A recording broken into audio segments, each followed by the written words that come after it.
महाशिवरात्री व्रतकथा. एकदा पार्वतीने परमेश्वर शिवशंकरांना विचारले, असे कोणते श्रेष्ठ तसेच सरळ व्रतपूजन आहे ज्यामुळे मृत्यूलोकातील प्राण्यांना तुमची कृपा प्राप्त होईल. उत्तरादाखल शंकराने पार्वतीला शिवरात्रीच्या व्रताची कथा सांगितली. एका गावात एक शिकारी राहत होता. मुक्या जनावरांची हत्या करून तो आपल्या कुटुंबाचे पालनपोषण करीत असे. तो सावकाराचा कर्जदार होता. त्याने त्याचे कर्ज वेळेवर चुकविले नव्हते. त्यामुळे संतापून सावकाराने शिकारीला शिवमठात कैदी बनविले. योगायोगाने त्याच दिवशी शिवरात्र होती. शिकारी ध्यानमग्न होऊन शिवासंबंधित धार्मिक गोष्टी ऐकत राहिला. चतुर्दशीला त्याने शिवरात्रीची कथाही ऐकली.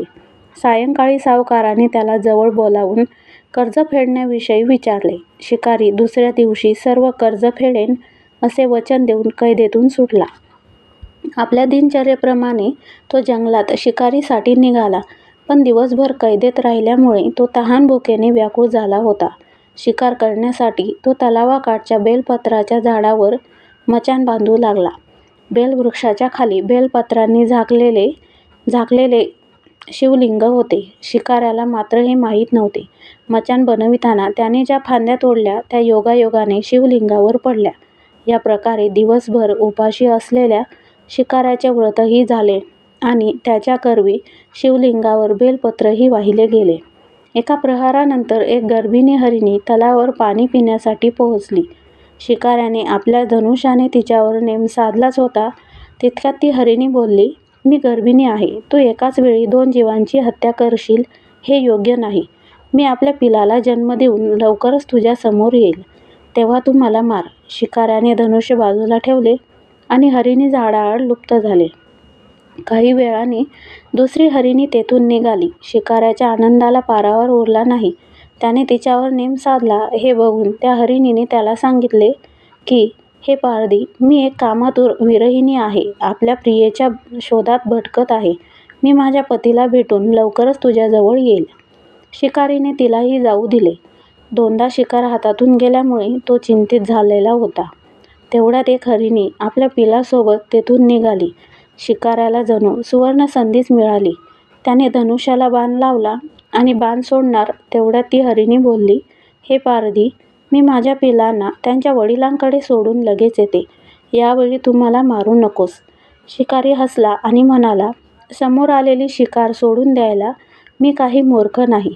याआधी मी 2दा शिकार गमावली आहे. माझी मुले तहानभुकेने व्याकुळ झाले असतील.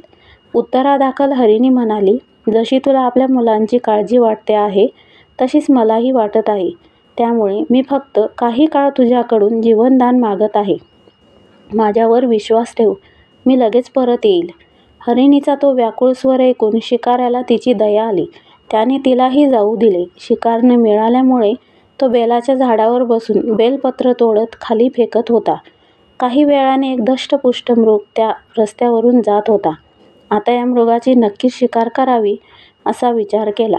पण त्याच्यावर नेम धरला असता मृग दीनवाण्या स्वरात म्हणाला, हे पारधी, जर तू माझ्या आधी 3 हरिणींना मारले असेल तर मला मारण्यातही वेळ करू नकोस. म्हणजे त्यांच्या वियोगात मला एकही क्षणाचे दुःख सहन करावे लागणार नाही.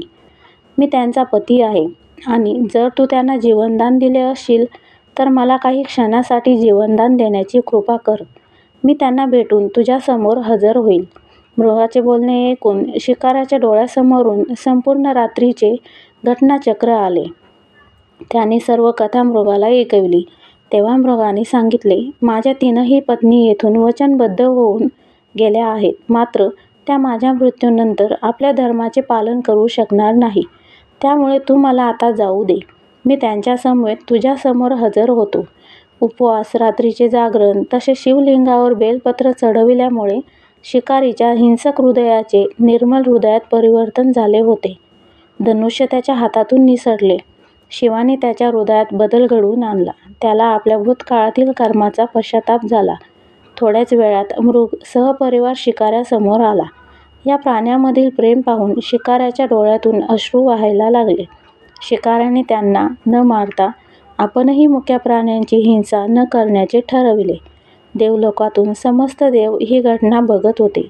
घटनेची परिणती झाल्याबरोबर देवी देवतांनी फुलांचा वर्षाव केला तेव्हा शिकारी तसेच मृगपरिवाराला मोक्षप्राप्ती मिळाली.